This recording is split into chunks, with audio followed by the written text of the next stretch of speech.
Halo teman-teman, pada pertemuan kali ini kita akan membahas tentang mencari akar fungsi dengan menggunakan metode Newton-Raphson. Pada pertemuan sebelumnya kita sudah membahas tentang pencarian akar menggunakan metode secant dan metode bisection. Ya, nama saya Syahril Siregar. Seperti apa sih permasalahan akar fungsi?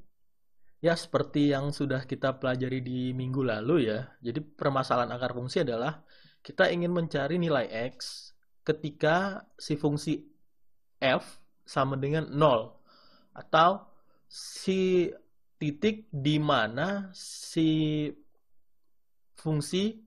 grafik dari fungsi memotong sumbu X.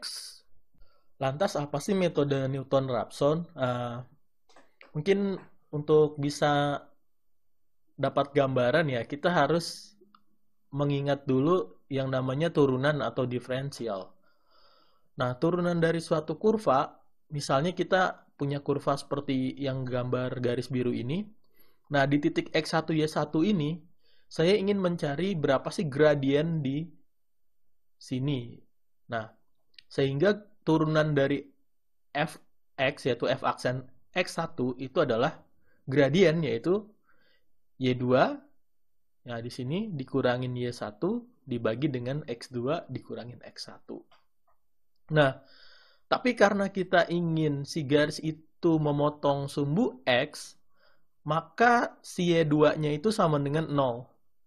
Jadi kita masukin aja Y2-nya 0, dikurang Y1. Nah, Y1 itu adalah Fx1 dibagi dengan X2 dikurangin X1. Nah, kemudian kita pindahkan ruasnya X2 min X1 itu ke sebelah kiri dan F aksen X-nya ke sebelah kanan. Jadi seperti ini, X2 min X1 sama dengan 0 dikurang Fx1 dibagi F aksen X. Nah, selanjutnya kita ubah saja bentuknya sehingga X2-nya di depan, X1-nya pindah ke kanan, jadi positif, lalu tandanya jadi minus. Nah, sehingga kita bisa menemukan X2 sama dengan X1 dikurangin Fx1 dibagi turunan dari fungsi Fx. Nah, atau kalau kita buat secara notasi, xn plus 1 sama dengan xn dikurang fxn dibagi dengan f aksen xn. Nah, kira-kira simulasinya seperti ini. Jadi pertama kita menentukan x1, y1 atau di sini fx1. Kemudian kita tentukan titik selanjutnya di mana x2, 0 karena kita mau garis yang memotong sumbu x.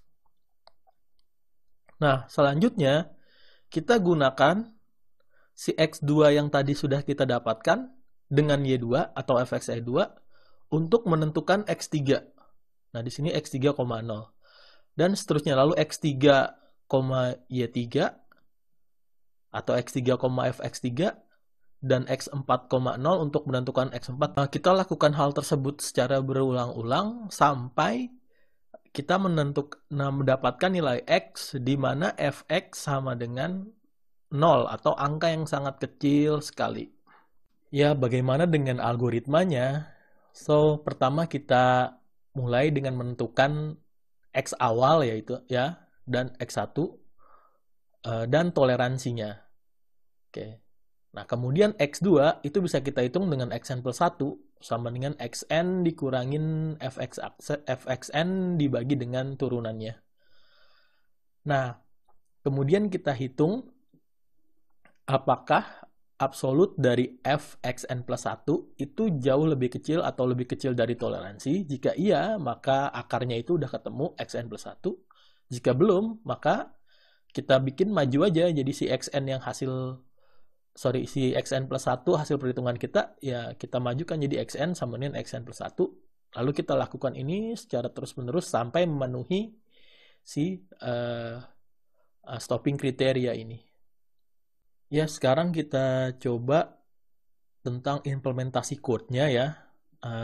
Supaya kita bisa tahu benar salahnya, maka kita tentukan aja fungsinya yang gampang aja. Misalnya,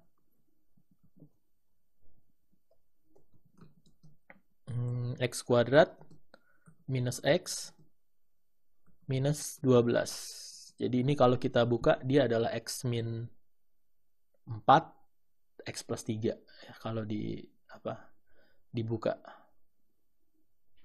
Nah, kemudian kita perlu juga menentukan turunannya, yaitu tur aja lah ya, turunan. Turunan dari X kuadrat min X min 12 adalah 2 kali X min 1. Oke. Nah, selanjutnya kita perlu menentukan X awal ya, yaitu Xn sama dengan misalnya berapa ya, misalnya asal aja lah 30 gitu. Kemudian kita butuh toleransi, itu satu angka yang kecil sekali, minus 10 misalnya. Nah, kemudian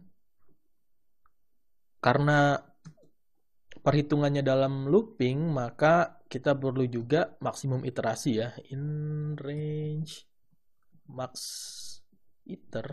Nah, max iternya itu misalnya 200. Nah, kemudian kita masukkan aja rumusnya xn plus 1 sama dengan xn dikurangin dengan function dari xn dibagi dengan turunan dari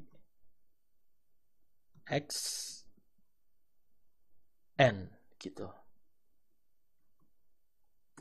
Oke, kemudian kita hitung jika absolut dari function xp itu memenuhi atau lebih kecil dari toleransi, jadi dia udah benar-benar berada pada sumbu x, maka solusinya sama dengan xp.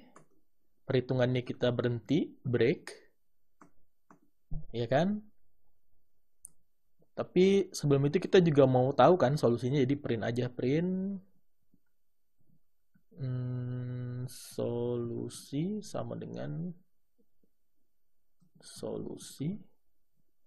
Nah, kita juga mau tahu nih program ini konvergen pada hitungan keberapa. Jadi print converge atau konvergen aja lah, konvergen pada iter.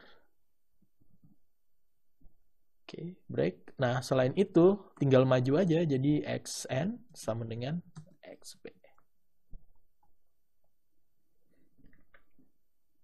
Oke, kita coba jalankan.